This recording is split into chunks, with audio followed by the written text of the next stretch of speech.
muusiyo hangool iyo heegada la hubeeyay ee dadka lagu handado habeen hore kuwa howlgareeyay idin sidii haatuf baa layla haadiyo waxa ay hanjabi dar haliilayo dhuunta ka hadlayo halafsuuga baray muusana hadeer waxa hoos fadhiya ha oo liidahiyo hannimaan lahayn maasada waxa la yiraahdaa himilo waxa sameeyay anigu xasan nuux axmed waxaan ka hadlayaa waaqica taagan waxaan la hadlayaa dhammaan bulshooyinka waana sidan waxay ku hoobatay danta kama hadlay isaysaysi iyo mahugaad ku jiri hadda caarkana hoosiiska jira had la moodayo aad hoganaysaan barhan baaburo hareerihiina daya aw himiladii wixii loo halgamay habka lagu dhaqiyo hanaan dawladnimo waa la hindisoo hoggaan baa jirey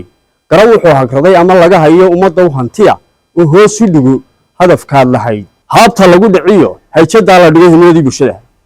adan iyo dhammaan hagrashada jirtiyo hawraartu waa haddaan ka hadli lahaa hagardaamadii iyo dhigtay kugu hayaan bulsho yahay hadeer muusiyo hangool iyo heegada la hubeeyay ee dadka lagu handado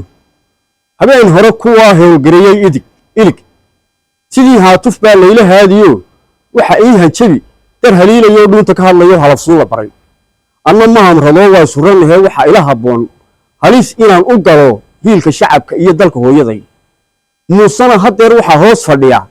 ha oo liidahiyo hannimaan lahayn iska hoombiyaa hablahooda iyo aan hooyadii uga heli karin hubanigan dad yow aad hiifaysaan hadal iyo dhammaan hog baa lagu dhaco hilinkii gaftee halacsada dad yow hadda waxa jiriye wixii laga halgamay waxaan kaloo hubaa inaydaan helayn dowlad hayad loo dalka hanan kartiyo waxa ku hadraysaan habeen iyo dharaad intay tano horseed ku tahay hoggaan aad hiifaysaan inta labada nacaas iyo ninkaa nabadda caariday xilka weli ku nabayiin nafadaa u dudayee meelo ku hindisood iyo manayaayir baa jira jawaabtuna waxay tahay waa maya nadkee nacay anigu warka nacasta iyo nicda anigu